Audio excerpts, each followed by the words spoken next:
नमस्कार साथियों, ward number 25 Saraswati colony के हाल किसी से छिपे नहीं हैं। किस तरीके से गलत नाली और गलत रोड बनवा करके लोगों के घरों को डुबा दिया है पार्षद ने। मैं पार्षद इसलिए बोलता हूँ क्योंकि ये पार्षद की जिम्मेदारी पे, पार्षद की देखरेख पे काम चल रहा है। नगर निगम के अधिकारी जो हैं, जेई हो, एसडीओ हो या ठेकेदार से मिली भगत करके इन घरों को बर्बाद किया गया है।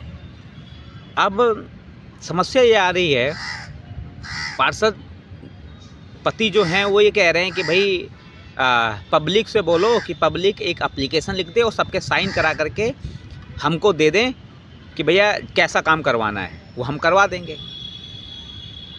हमने बोला भाई रोड ऊंची बना दी है, पानी कहाँ जाएगा, पानी निकलने की जगह तो बताओ कहीं ना कहीं से।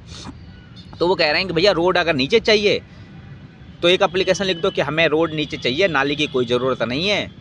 और कल को अगर पानी भरता है तो भैया उसके लिए कॉलोनी वाले ही जिम्मेदार होंगे, उसके लिए पब्लिक ही जिम्मेदार होगी, मेरे पास मत आना कोई भी। तो पार्षद पति ने क्या हमें पागल समझ रखा है, क्या हमें मूर्ख समझ रखा है कि हम उनको लिख के दे दें? जब वो रोड ऊंची बना रहे थे, नाली ऊंची बना रहे थे गली के लेवल से, तो क्या उनको दिखाई नहीं दिया?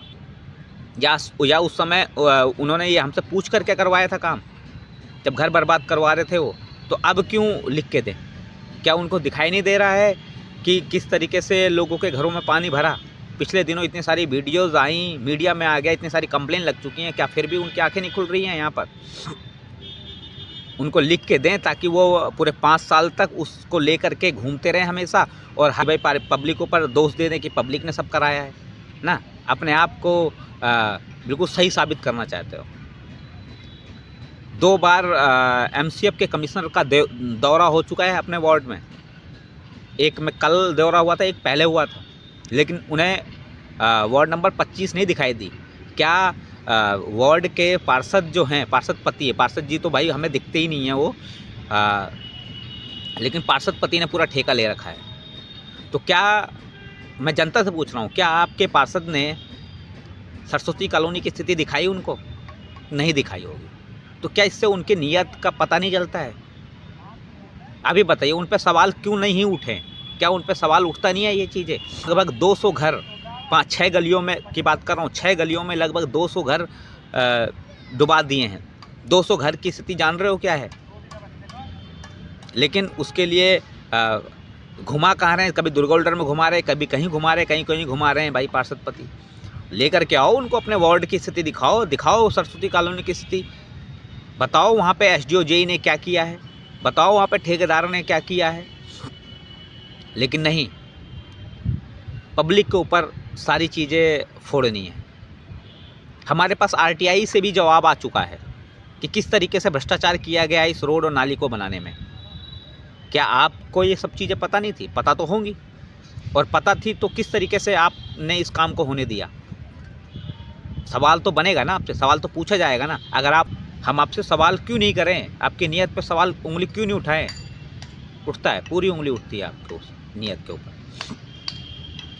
आपने अपने समर्थकों के घर डुबा दिए। चलो, जो लोग आपके समर्थक नहीं थे उनकी चलो हटाओ, जो आपके रैलियों में आपके साथ थे चुनाव के टाइम पे, आपने तो उनको नहीं छोड़ा, आपने तो उनके घरों को डुबाया है।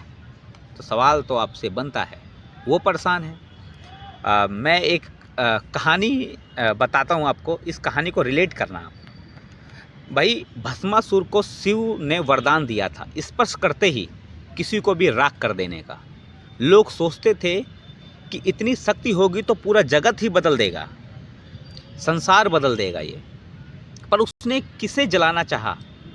उन्हीं भगवान शिव को जलाना चाहा उसने, जिससे उसने वर पाया था।